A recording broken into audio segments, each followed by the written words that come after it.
ओम शांति। 13 अगस्त 2022 साकार बाबा के महावाक्य। बाबा कहते, मीठे बच्चे, स्वर्ग का मालिक बनना है तो बाप से प्रतिज्ञा करो कि हम पवित्र बन आपके मददगार जरूर बनेंगे, सपूत बच्चा बनकर दिखाएंगे। प्रश्न, किन्हों का हिसाब किताब चुकतू कराने के लिए पिछाड़ी में ट्रिब्यूनल बैठती है? उत्तर, जो क्रोध में आकर बॉम्ब से इतनों का मौत कर देते हैं उन पर केस कौन करे, इसलिए पिछाड़ी में उन्हें के लिए ट्रिब्यूनल बैठती है।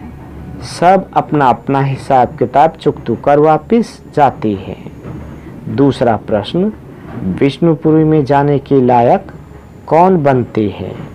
उत्तर, जो इस पुरानी दुनिया में रहते भी इससे अपनी दिल नहीं लगाते।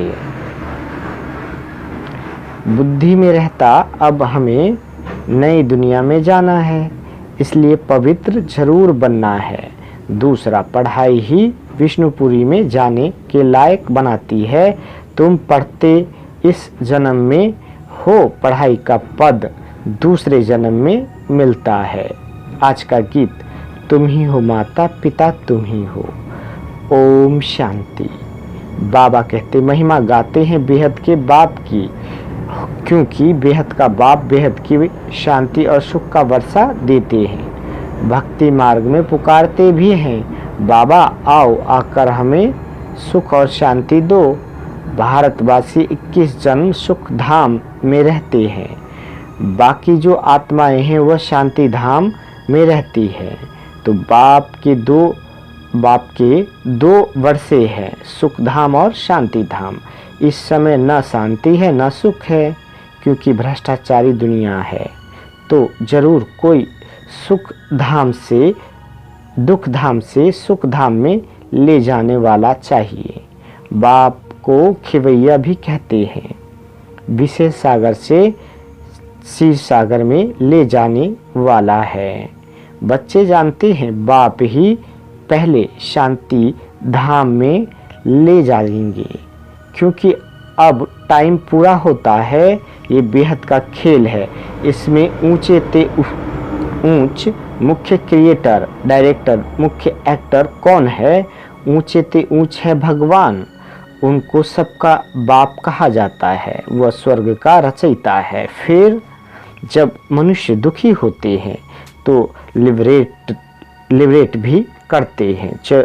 बाबा कहते, रूहानी पंडा भी है, सभी आत्माओं को शांति धाम में ले जाते हैं, वहाँ सब आत्माएं रहती है। ये ऑर्गन्स यहाँ मिलते हैं जिससे आत्मा बोलती है। आत्मा खुद भी कहती है, जब मैं सुख धाम में थी तो शरीर सत्व प्रधान था, मैं आत्मा 84 जन्म भोगती हूँ। सतयुग में 8 जन्म, त्रेता में 12 जन्म पूरे हुए, फिर फर्स्ट नंबर में जाना है। बाप ही आकर पावन बनाते हैं, आत्माओं से बात करते हैं। आत्मा शरीर से अलग है तो कुछ बात नहीं कर सकती, जैसे रात में शरीर से अलग हो जाती है। आत्मा कहती है, मैं इस शरीर से काम कर थक गया हूँ, अब विश्राम करता हूँ। आत्मा और शरीर दोनों अलग चीज है। ये शरीर अब पुराना है, ये है ही पतित दुनिया। भारत नया था तो इसको स्वर्ग कहा जाता था, अभी नर्क है। बाबा कहते सब दुखी है। बाप आकर कहते हैं, इन बच्चियों द्वारा तुमको स्वर्ग का द्वार मिलेगा। बाप शिक्षा देते हैं, पावन बन स्वर्ग का मालिक बनो। पतित बनने से तुम नर्क के मालिक बन पड़े हो। यहाँ 5 विकारों का दान लिया जाता है। आत्मा कहती है, बाबा आप हमको स्वर्ग का मालिक बनाते हो, हम प्रतिज्ञा करते हैं, हम पवित्र बन आपके मददगार जरूर बनेंगे। बाप का बच्चा जो ओबीडियंट रहते हैं उन्हें सपूत कहा जाता है। सपूत को वर्षा मिल न सके, बाबा कहते कपूत को वर्षा मिल न सके। ये बाप बैठ समझाते हैं, निराकार भगवान की निराकारी आत्माएं बच्चे हैं। फिर प्रजापिता ब्रह्मा की संतान बनते हैं तो बहन भाई हो जाते हैं। ये जैसे ईश्वरीय घर है और कोई संबंध नहीं। भल घर में मित्र संबंधी आदि को देखते हैं, परंतु बुद्धि में है। हम बाप दादा के बने हैं, वह बाप ये दादा बैठे हैं यहाँ गर्भ जेल में तो सजाएं खाते हैं। बाबा कहते सतयुग में जेल होता नहीं, वहाँ पाप ही नहीं होता, क्योंकि वहाँ रावण ही नहीं, इसलिए वहाँ गर्भ महल कहा जाता है। जैसे पीपल के पत्ते पर कृष्ण को दिखाते हैं, वो भी गर्भ जैसे क्षीर सागर है।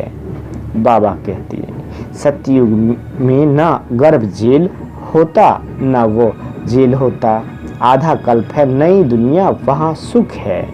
जैसे मकान पहले नया होता है फिर पुराना होता है, वैसे सतयुग है नई दुनिया, कलयुग है पुरानी दुनिया। कलयुग से फिर सतयुग जरूर बनना है। चक्र रिपीट होता रहता है, ये बेहद का चक्र है जिसकी नॉलेज बाप ही समझाते हैं। बाप ही नॉलेजफुल है, इनकी आत्मा भी नहीं समझा सकती। ये पहले पावन थे, फिर 84 जन्म ले पतित बने हैं। तुम्हारी आत्मा भी पावन थी, फिर पतित बनी है। बाप कहते हैं मैं इस पतित दुनिया का मुसाफिर हूँ, क्योंकि पतित बुलाते हैं कि आकर पावन बनाओ। मुझे अपना परम धाम छोड़ पतित दुनिया पतित शरीर में आना पड़ता है। यहाँ तो बाप पावन शरीर है नहीं, बाप का पावन शरीर है नहीं, ये तो जानते हो। जो अच्छे कर्म करते हैं वो अच्छे कुल में जन्म लेते हैं, बुरे कर्म करने वाले बुरे कुल में जन्म लेते हैं। अब तुम पवित्र बन रहे हो, पहले पहले तुम विष्णु कुल में जन्म लेंगे। तुम मनुष्य से देवता बनते हो। आदि सनातन धर्म किसने स्थापन किया ये कोई भी नहीं जानता, क्योंकि शास्त्रों में 5000 वर्ष के चक्र को लाखों वर्ष दे दिया है। ये भारत स्वर्ग था, अब तो नरक है। बाबा कहते अब जो बाप द्वारा ब्राह्मण बनेंगे वही देवता बनेंगे, स्वर्ग का द्वार देख सकेंगे। स्वर्ग का नाम ही कितना अच्छा है। देवी देवता वाम मार्ग में जाते हैं तब पुजारी बनते हैं। सोमनाथ का मंदिर किसने बनाया?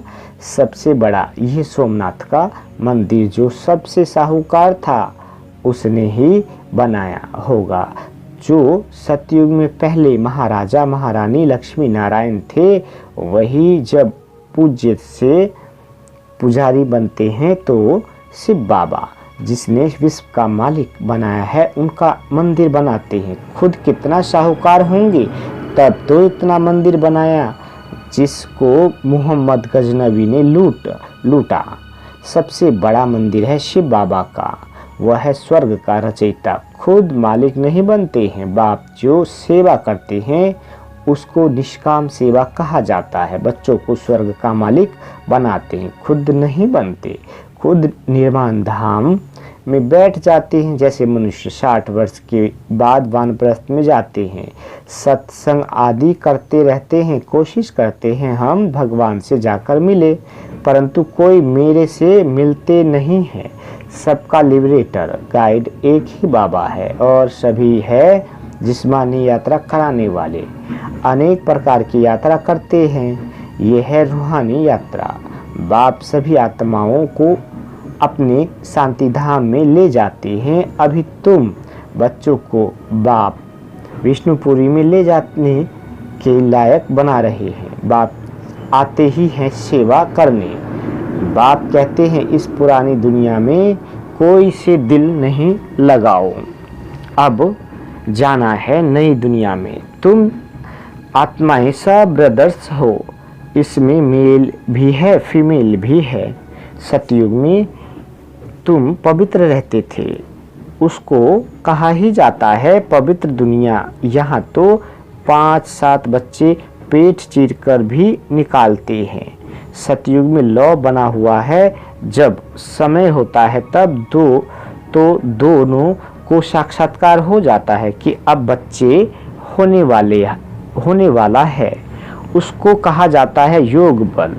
पूरे टाइम पर बच्चा पैदा हो जाता है, कोई तकलीफ नहीं, रोने की आवाज़ नहीं। आजकल तो कितनी तकलीफ से बच्चा पैदा होता है। ये है ही दुख धाम, सतयुग है ही सुख धाम।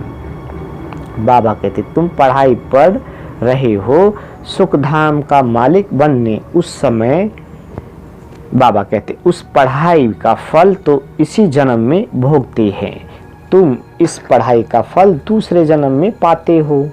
बाप कहते हैं मैं तुमको स्वर्ग का मालिक बनाता हूँ, जिनको भगवान भगवती कहते हैं, लक्ष्मी भगवती नारायण भगवान। सतयुग में उन्हों को किसने बनाया, जबकि कलयुग अंत में कुछ नहीं है। भारत देखो कितना कंगाल है, मैं ही सबको सद्गति देने आता हूँ। सतयुग त्रेता में तुम सदा सुखी रहते हो। बाप इतना सुख देते हैं जो भक्ति मार्ग में भी फिर उनको याद करते हैं। बच्चा मर जाएगा तो भी कहेंगे हे भगवान हमारा बच्चा मार डाला। बाप कहते हैं जबकि तुम कहते हो सब कुछ ईश्वर ने ही दिया है, उसने ही लिया, फिर रोते क्यों हो, मोह क्यों रखते हो। सतयुग में मोह होता ही नहीं। वहाँ जब शरीर छोड़ने का टाइम होता है तो टाइम पर छोड़ते हैं। स्त्री कब विधवा नहीं बनती, जब टाइम पूरा होता है, बूढ़े होते हैं तो समझते हैं अब जाकर बच्चा बनेंगे तो शरीर छोड़ देते हैं। बाबा कहते सर्प का मिसाल, अब तुम जानते हो ये कलयुग शरीर बहुत पुरानी खाल है, आत्मा भी पतित है तो शरीर भी पतित है। अब बाप से योग लगाए पावन बनना है। ये है भारत का प्राचीन राजयोग। सन्यासियों का तो हठ योग है। शिव बाबा कहती है मैं इन आत्माओं द्वारा स्वर्ग का द्वार खोलता हूँ। माता गुरु बगैर किसका उद्धार नहीं हो सकता। बाप ही आकर सबकी सद्गति करते हैं, तुमको भी सिखलाते हैं, फिर तुम मास्टर सद्गति दाता बन जाते हो। सबको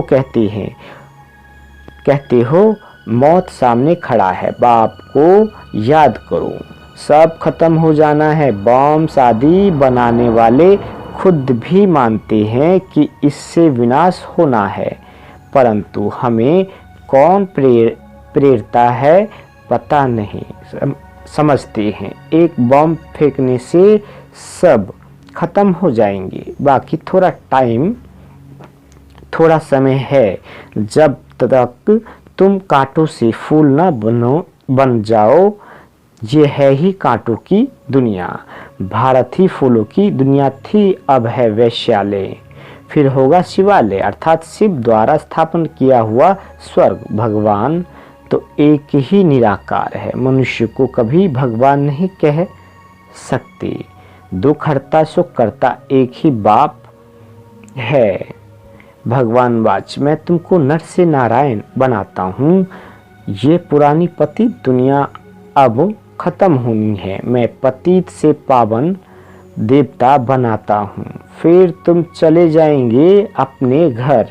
ड्रामा को समझना है। इस समय देखो मनुष्यों में क्रोध कितना है, बंदर से भी बदतर है। क्रोध आता है तो कैसे बम से सबको मार डालते हैं। अब इन पर कौन केस करेगा, इनके लिए फिर पिछाड़ी में ट्रिब्यूनल बैठती है, सबका हिसाब किताब चुक कर देते हैं। ये सब समझने की बातें हैं। बाप कहते हैं हे आत्माएं मैं तुम्हारा बाप हुआ हूँ, आप मेरी श्रीमत पर चलो तो श्रेष्ठ स्वर्ग के मालिक बन जाएंगे।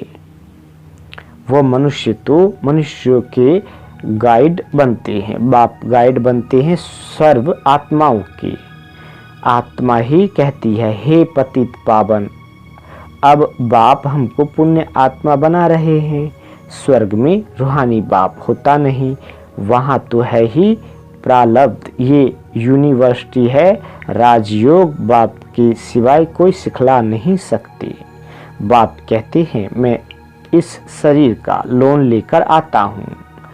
आत्मा तो दूसरे शरीर में आ सकती है ना, ये ड्रामा की नूंद है। इनको फिरने में 5000 वर्ष लगता है। कहते हैं पत्ते पत्ते में ईश्वर है, पत्ता हिलता है इनमें आत्मा है, लेकिन नहीं, ये हवा से हिलता है। तुम जैसे यहाँ बैठे हो, फिर 5000 वर्ष बाद बैठेंगे। अब बाप से वर्षा लिया सो लिया, नहीं तो फिर कभी ले नहीं सकेंगे। इस समय ही ऊंची कमाई कर सकते हो, फिर सारे कल्प में ऐसी ऊंची कमाई हो नहीं सकती है। अच्छा, मीठे मीठे स्किल दे बच्चों प्रति माता पिता बाप दादा का याद प्यार और गुड मॉर्निंग। रूहानी बाप के रूहानी बच्चों को नमस्ते। हम रूहानी बच्चों की रूहानी माता पिता बाप दादा को याद प्यार गुड मॉर्निंग और नमस्ते मीठे बाबा, नमस्ते। धारणा के लिए मुख्य सार। पहला, समय बहुत थोड़ा है, इसलिए कांटे से फूल बन सबको फूल बनाना है। शांति धाम और सुख धाम का रास्ता बताना है। दूसरा, वैष्णव कुल में जाने के लिए अच्छे कर्म करने हैं, पावन जरूर बनना है, सदा रूहानी यात्रा करनी और करानी है। बाबा वरदान देते, फ्राक दिल बन अखुट खजानों से सबको भरपूर करने वाले मास्टर दाता भव। बाबा कहते, आप दाता के बच्चे मास्टर दाता हो। किसी से कुछ लेकर फिर देना वह देना नहीं है। लिया और दिया तो ये बिजनेस हो गया। दाता के बच्चे फ्राक दिल बन देते जाओ। अखुट खजाना है, जिसको जो चाहे वह देते भरपूर करते जाओ। किसी को खुशी चाहिए, स्नेह चाहिए, शांति चाहिए, देते चलो। ये खुला खाता है, हिसाब किताब का खाता नहीं है। दाता की दरबार में इस समय सब खुला है, इसलिए जिसको जितना चाहिए उतना दो। इसमें कंजूसी नहीं करो। आज का स्लोगन, अपनी मनसा वृत्ति को ऐसा पावरफुल बनाओ जो खराब भी अच्छा हो जाए। अच्छा, ओम शांति।